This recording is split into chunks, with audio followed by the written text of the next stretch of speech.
2016 का डीमोनेटाइजेशन तो याद ही होगा। हमारे पास बैंक बैलेंस था, इन्वेस्टमेंट्स थे, प्रॉपर्टीज थी, इवन कैश भी था, बट स्टिल हम एटीएम की लाइंस में खड़े थे। क्यों?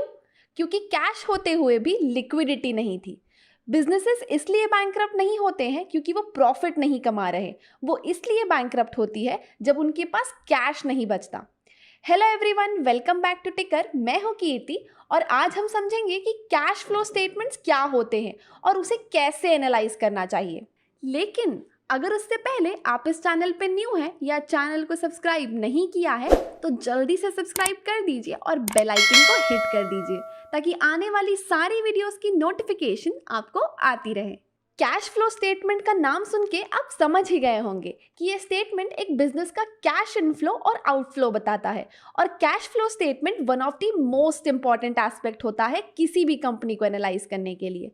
अब कंफ्यूजन ये आता है कि फिर प्रॉफिट एंड लॉस स्टेटमेंट भी तो यही बताता है कि कंपनी में कितना प्रॉफिट हुआ है और कितना लॉस, बट इन दोनों में मेन डिफरेंस यही है कि कैश फ्लो स्टेटमेंट आपको ये बताता है कि कंपनी ने कितने कैश एक्चुअल में जनरेट किया है, जबकि पीएनएल अकाउंट नहीं बताता।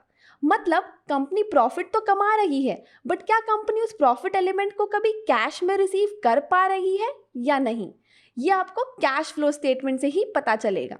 चलिए इसे एक सिंपल से एग्जाम्पल से समझते हैं। सपोज मेरी एक पेंट की शॉप है जहां मैं डेली 200 डब्बे पेंट को सेल करती हूँ और एक डब्बे की कॉस्ट 100 रुपये है, तो मेरी दिन भर की टोटल सेल्स हो गई 20,000 रुपये। तो अगर मैं आज की डेट में अपने पीएनएल अपडेट करती हूँ तो उसमें मेरी रेवेन्यू होगी 20,000 रुपये की। अब हमने कॉस्ट वगैरह कुछ कंसिडर नहीं किया है। अब सपोज मैं ये 200 पेंट के डब्बों में सिर्फ 150 पेंट के ही डब्बे कैश में सेल करती हूँ और बाकी के क्रेडिट में, यानी मुझे जो रिमेनिंग 5,000 रुपये है वो कुछ टाइम बाद मिलेंगे। तो अब मेरी कंपनी को कैश कितना आया? सिर्फ 15,000 रुपये।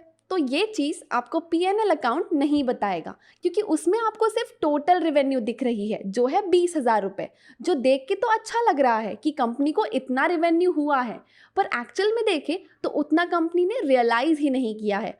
और ऐसा भी तो हो सकता है कि कंपनी बचे हुए 5,000 कभी फ्यूचर में रिसीव ही ना कर पाए। तो देखा जाए तो पीएनएल स्टेटमेंट आपको कंपनी की पूरी पिक्चर नहीं दिखाता है। पिक्चर अभी बाकी है मेरे दोस्त, पिक्चर अभी बाकी है। और जैसा कि मोस्ट ऑफ द इन्वेस्टर्स या ट्रेडर्स पीएनएल स्टेटमेंट पे ही ज़्यादा फोकस करते हैं और ये चीज़ कंपनीज को भी पता होती है, तो वो ऐसा भी कर सकते हैं कि सेल्स को बढ़ाने के लिए अपने किसी फ्रेंड के ही नाम पे बिल बना दे और फिर जब पेमेंट का टाइम आए तो बिल को कैंसिल कर दे और गुड्स को वापस मंगा ले। तो ऐसे में हमें सेल्स बढ़ा हुआ दिखेगा। तो अब समझते हैं कैश फ्लो स्टेटमेंट्स के 3 हेड्स, जो है ऑपरेटिंग, इन्वेस्टिंग एंड फाइनेंसिंग। अब सबसे पहले हम ये समझते हैं कि फाइनेंसिंग क्या होता है। तो फाइनेंसिंग एक्टिविटीज़ आपको कंपनी का कैपिटल स्ट्रक्चर बताता है और इस एक्टिविटी के अंडर वो सब फाइनेंशियल ट्रांजैक्शंस आएंगे जैसे कि डिविडेंड्स देना, कोई लोन को रीपेमेंट करना, शेयर्स या बॉन्ड इशू करना या कोई नया लोन लेना। तो अगर फाइनेंसिंग एक्टिविटीज़ से पॉजिटिव कैश फ्लो है, यानी कंपनी ने एडिशनल अमाउंट रेज किया है थ्रू लोन्स या इक्विटी, अगर ये नेगेटिव हो तो इससे हमें ये पता चलता है कि कंपनी ने लोन को रीपे किया हो या शेयर्स बाईबैक किए हो, जिसकी वजह से कंपनी का कैश आउटफ्लो हुआ है। तो इस एक्टिविटी के नेगेटिव होने से कुछ खास इम्पैक्ट नहीं पड़ता है। अब समझते हैं सेकेंड एक्टिविटी, जो है इन्वेस्टिंग एक्टिविटी। कंपनी के जो भी फिक्स्ड एसेट्स होते हैं वो भी उनके लिए एक इन्वेस्टमेंट्स की तरह ही होते हैं। तो अगर इन्वेस्टिंग एक्टिविटी नेगेटिव है, यानी कंपनी ने अपने लिए एसेट्स बाय किए हैं, हो सकता है कोई न्यू प्रोजेक्ट के लिए लैंड लिया हो या कोई इन्वेस्टमेंट किया हो। और वहीं अगर पॉजिटिव कैश फ्लो है, यानी कंपनी ने कुछ सेल किया है, तो जैसे कि कोई फिक्स्ड एसेट्स वगैरह जिससे कंपनी को कोई कैश आया हो। अब यहाँ पर अगर कोई बहुत बड़ा कैश इनफ्लो हो रहा है कंपनी को, तो ये चौंकाने वाली बात है। कहीं ऐसा तो नहीं कि कंपनी को अपने लॉन्ग टर्म प्रोजेक्ट्स और एसेट्स को सेल करना पड़ रहा है। ये दोनों एक्टिविटीज़ एनालाइज करना इम्पॉर्टेंट है, बट इनमें से सबसे इम्पॉर्टेंट एक्टिविटी है कैश फ्लो फ्रॉम ऑपरेटिंग, क्योंकि ये आपको कंपनी का जो मेन बिजनेस है उससे होने वाली इनकम जनरेशन के बारे में बताता है। ऑपरेटिंग एक्टिविटीज़ वो एक्टिविटीज़ है जो day to day business operations में यूज़ होती हैं, जैसे manufacturing, sales, marketing, hiring etcetera. अब कंपनी के लिए कैश इनफ्लो कब कब होता है? जब गुड्स एंड सर्विसेज की सेल होगी, वो भी कैश में, कोई डेटर से हमें कैश मिलेगा, यानी कभी हमने किसी को क्रेडिट में बेचा था, उससे अगर हमें कैश आ रहा हो, और अगर कहीं और से कंपनी को कैश मिलता है जो बिजनेस ऑपरेशंस का पार्ट हो। और कंपनी के लिए कैश का आउटफ्लो कब कब होगा? तो बेसिकली जो भी कंपनी के लिए एक्सपेंसेस हुए, जैसे कि हर तरह के कैश एक्सपेंसेस जो डायरेक्टली बिजनेस ऑपरेशन से रिलेटेड है। हो सकता है कंपनी ने भी कभी किसी से कोई सामान क्रेडिट पे लिया हो और अपने क्रेडिटर को वो पे कर रहे हैं। तो ये एक्टिविटीज हमें ये बताती हैं कि कंपनी के बिजनेस ऑपरेशन से कितना कैश आ रहा है और कितना कैश जा रहा है। जनरली कोई भी प्रॉफिट मेकिंग कंपनी अपने ड्यूज को टाइमली रिकवर कर लेती है और उनका cash flow from operating positive ही होता है। इससे हमें ये भी पता चलता है कि अगर कंपनी का सेल्स बढ़ रहा है, प्रॉफिट बढ़ रहा है, बट अगर कैश फ्लो उतने प्रपोर्शन से नहीं बढ़ रहा है तो वो अच्छी बात नहीं है। इससे हम ये भी इंटरप्रेट कर सकते हैं कि कंपनी जल्दी से कैश रियलाइज नहीं कर पाती है, या फिर कंपनी फर्जी सेल्स बुक कर रही है। बट ये चीज़ अलग अलग टाइप की कंपनी के लिए अलग अलग हो सकता है। जैसे हमने बहुत से स्कैम्स देखे हैं, बट उनमें से one of the popular scam था सत्यम स्कैम, जिसमें बुक्स ऑफ अकाउंट्स को मैनिपुलेट किया गया था और फर्जी सेल्स और रेवेन्यू दिखाया गया था, बट एक्चुअल में उतना कैश इनफ्लो हुआ ही नहीं था। तो फिर ऐसी चीज़ें हमें कैसे पता चलेंगी? तो इस चीज़ को एनालाइज करने का बेस्ट तरीका है आप CFO अपॉन पैट रेशियो देखें। ये रेशियो हमें ये बताता है कि नेट प्रॉफिट का कितना पार्ट कैश में कन्वर्ट हो रहा है। तो अगर रेशियो 1 से ज़्यादा है तो अच्छा माना जाता है, अगर कम है तो वो एक नेगेटिव साइन होता है किसी भी कंपनी के लिए। तो चलिए इसे हम कुछ अब कंपनीज के एग्जाम्पल से समझते हैं। तो आप इसके लिए टिकर का इस्तेमाल कर सकते हैं।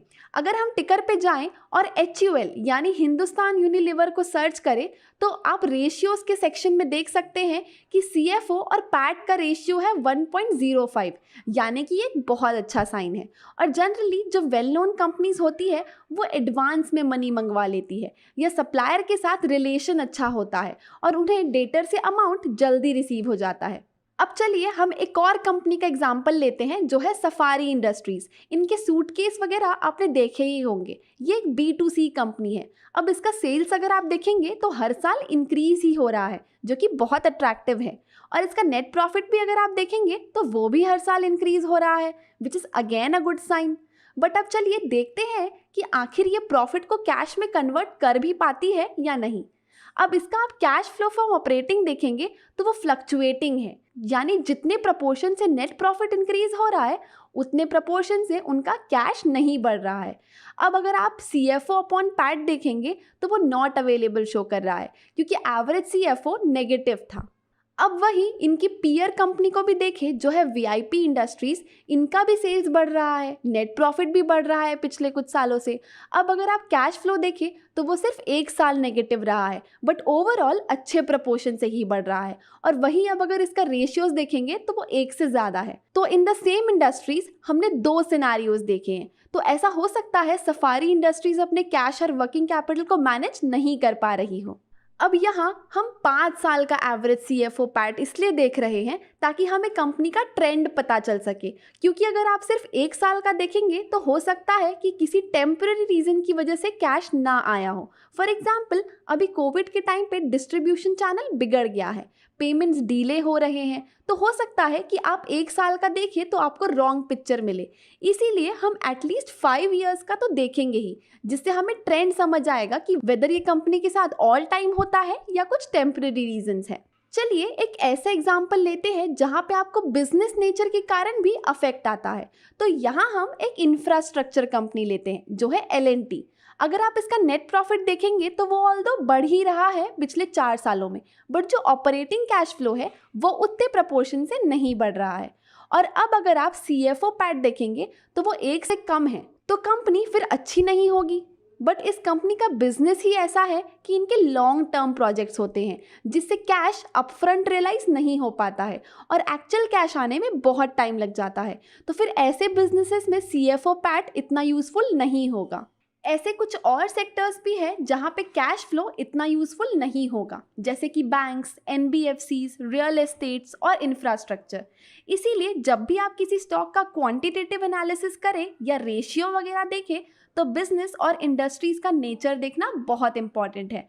इसका सिंपल वे है कि आप जो भी कंपनी एनालाइज कर रहे हैं उसका कंपैरिजन आप पीयर्स के साथ करें, जिससे आपको ये आइडिया होगा वेदर ये कंपनी ही ऐसा फॉलो कर रही है या पूरी इंडस्ट्रीज का सेम ट्रेंड है। साथ ही कैश फ्लो स्टेटमेंट्स भी काफ़ी ज़रूरी है, क्योंकि उन स्टेटमेंट्स को मैनिपुलेट नहीं किया जा सकता, क्योंकि कंपनीज भले ही सेल्स बढ़ा के दिखा दे बट वो कैश बढ़ा के नहीं दिखा सकते।